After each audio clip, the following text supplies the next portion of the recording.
এই যে আমার চাচার বাড়ি হচ্ছে বাংলাদেশে, তিনি বসে আছে কিন্তু ভারতে, তাই না চাচা? এটা তো সম্পূর্ণ ভারত নাকি? আপনি ভারতে গিয়েছেন কখনো? মানে কত বছর আগে গিয়েছেন তাও?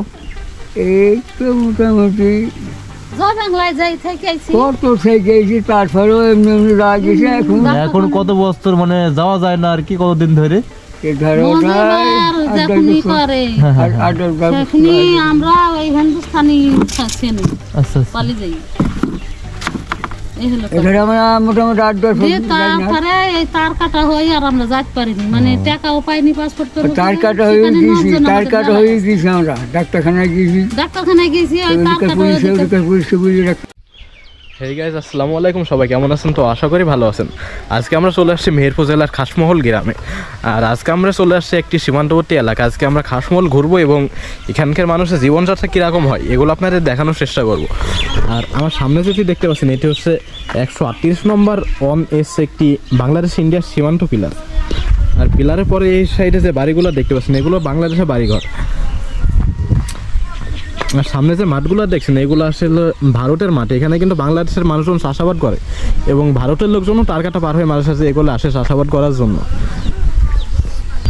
আর এই পিলারের পরে সোজা রাস্তা দেখতে পাচ্ছেন, রাস্তার এই বাসাটা হচ্ছে ভারতের বাসা এবং মসজিদের এগুলো কিন্তু সম্পূর্ণ এগুলো ভারতের মাঠ।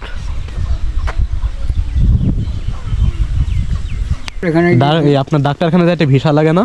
না আমার এখানে এখন নাই গেছে, এখন নাই তো লাগবে।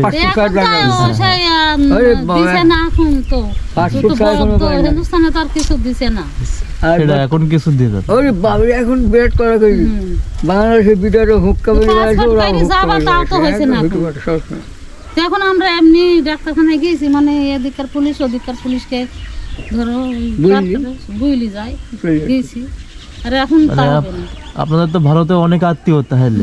আমার পাইছিতে বাড়ি, আমার শাশুড়ির বাড়ি, দাদাদের বাড়ি পাইছিতে। আমার বড় শ্বশুর এখানে আছে আর ছোটরা এখানে আছে। এ হলো কথা। এইখানকার সম্পত্তি আমার এই শ্বশুর নিচে। শুনছি নাকি এই যে এই মসজিদটা হালকায় নাকি ভারতের ভিতরে পড়ছে নাকি? তাই এই দিন গন্ডগোল গোলাগুলি হয়েছে এখানটায়। স্টক আছে এই জমি, মানে কোনো ডাকা হবে কেউ না। আমাদের এই পড়ারটা আর এই পড়ারটা দুটো পড়ার, এটা বাংলাদেশেও ডাক্তার না ভারতের ডাক্তার না, কীভাবে মিডিসাল পড়ে আসে একে বেচতেও পারবে না কিনতেও পারবে না। আচ্ছা আচ্ছা। ভারত এখানে একটা পিলার আছে সাব পিলার, কিন্তু একটাই একটা। আর ওই যে ভিতরে আরো তো দুইটা আছে এখানে আছে চলে গেল। আচ্ছা আচ্ছা। ওই ঘরের এই সাইডে একটা পিলার আছে, গাছটা ভারত গাইজ এখন আমরা দাঁড়ায় আছি আরও একটি বাংলাদেশ ইন্ডিয়া সীমান্ত পিলারের কাছে। আর এটি কিন্তু খাসমহলের একই জায়গায় দুটো সীমান্ত পিলার। এটি হচ্ছে অনেক বড় একটি সীমান্ত পিলার, আমি আপনাদের দেখাচ্ছি। আর পিলার পরে দেখতে পাচ্ছেন সেই রাস্তাটি এবং রাস্তার পরে এই বাড়িঘরগুলো যেগুলো দেখছেন এগুলো কিন্তু বাংলাদেশিদের বাড়িঘর। আর এগুলো বাংলাদেশের লোকজন এই বাসাগুলোতে বসবাস করে। আর এই যে পিলার পরে কিন্তু একটি মাঠ দেখতে পাচ্ছেন, এই মাঠগুলো কিন্তু ভারতের জমি। এগুলো কিন্তু ভারতের মানুষের জমি এবং বাংলাদেশের মানুষগুলো গিয়ে মাঠে চাষাবাদ করে থাকে।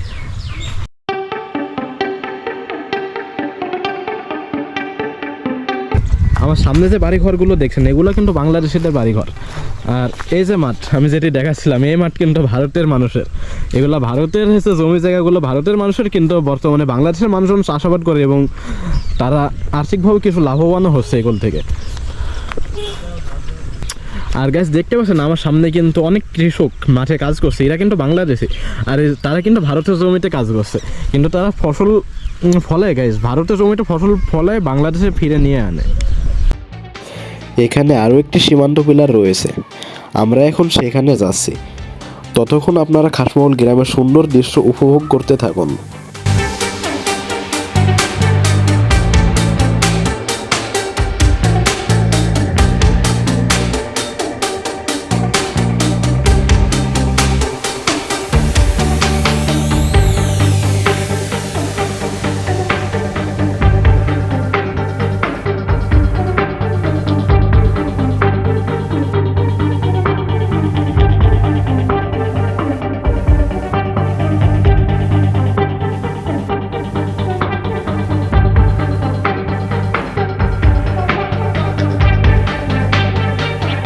না না না ওই দিকে যাও। আচ্ছা এগুলো কি বিএসএফ বা বিজিবি কেউ আসে নাকি?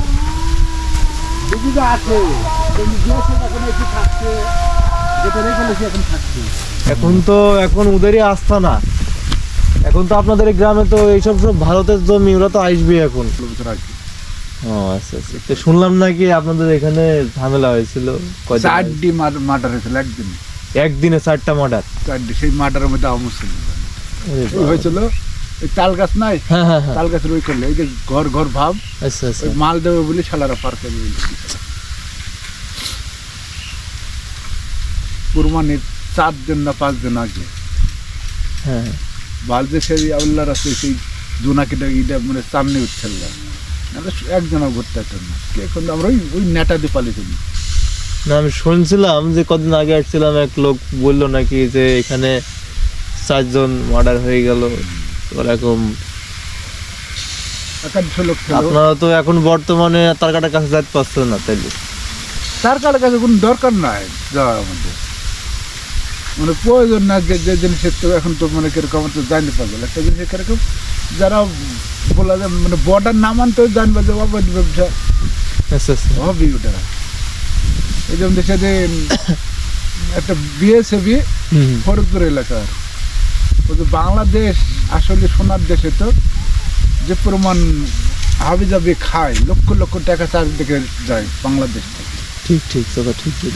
বিএসএফ কিন্তু ওখানে মানে কথা ফরিদপুরে বাড়ি, তাই বলছে। ফরিদপুরে হলে মানে বিএসএফ ভারতের না? ভারতের মানে ওই বিএসএফ মানে চাকরি পাইছে। উঠে চলে ও গেছে। ভারতে আচ্ছা, আচ্ছা। ওদের হিন্দুরা ওদের মানে বাড়ি তো ওদের নাই, হিন্দুদের ভারতের শুধু ওদের ইয়ে আছে, আত্মীয় আছে, ওই লোক ফরিদপুরে। গাইজ এখন আমরা দাঁড়ায় আছি আরও একটা বাংলাদেশ ইন্ডিয়া সীমান্ত পিলারের কাছে, আর এটিও কিন্তু গাইজ খাসমহলের একটি সীমান্ত পিলার, একই জায়গায় গাইজ। এগুলো কিন্তু খুব একটা দূর। আজকে আমরা 3টি সীমান্ত পিলার ঘুরলাম, আর গাইজ এটি হচ্ছে 137 নম্বর 7S সীমান্ত পিলার।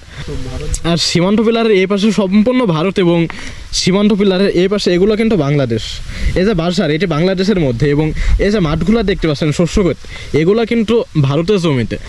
গাইজ এখানে সবথেকে চমৎকার একটি বিষয় হচ্ছে যে একই মাটি একই দেশ, শুধুমাত্র তার কাটার কারণে দুটি দেশ আলাদা হয়ে গেছে। কিন্তু বাংলাদেশ এবং ভারত যে দুটি দেশ আলাদা হয়েছে, কিন্তু তাই বাংলাদেশ এবং ভারতের সীমানা দেখতে পাচ্ছেন দেখতে একই রকম। বাংলাদেশ এবং ভারত দুটি সেম একই রকম, খুবই সৌন্দর্য একটি দেশ, কিন্তু শুধুমাত্র তার কাটা দুটি দেশকে ভাগ করে দিয়েছে। গাইজ আমরা এখন খাসমহল থেকে বাসায় ফিরে যাচ্ছি, আর আজকে আপনাদের খাসমহল গ্রামটি এবং তাদের সীমান্তবর্তী এলাকা ঘুরলাম এবং আপনাদের এগুলো সব কিছু দেখানোর চেষ্টা করছে আজকে। আর এখান থেকে আমাদের বাসা গাইজ এখনও 7-8 কিলো যাওয়া লাগবে। আমরা এখন এই রাস্তা দিয়ে সোজা বাসায় যাব। আর যাই হোক গাইজ, আজকের মতো ব্লগ ভিডিওটা আমি এখানে শেষ করছি। আমার চ্যানেলে যারা নতুন আছেন সবাই চ্যানেলটি সাবস্ক্রাইব করবেন, এবং আমার পরবর্তী কোন ধরনের কন্টেন্ট ভিডিও আপনারা দেখতে চান সবাই কমেন্টে জানাবেন। আর সবাই ভালো থাকবেন, সুস্থ থাকবেন। ধন্যবাদ সবাইকে।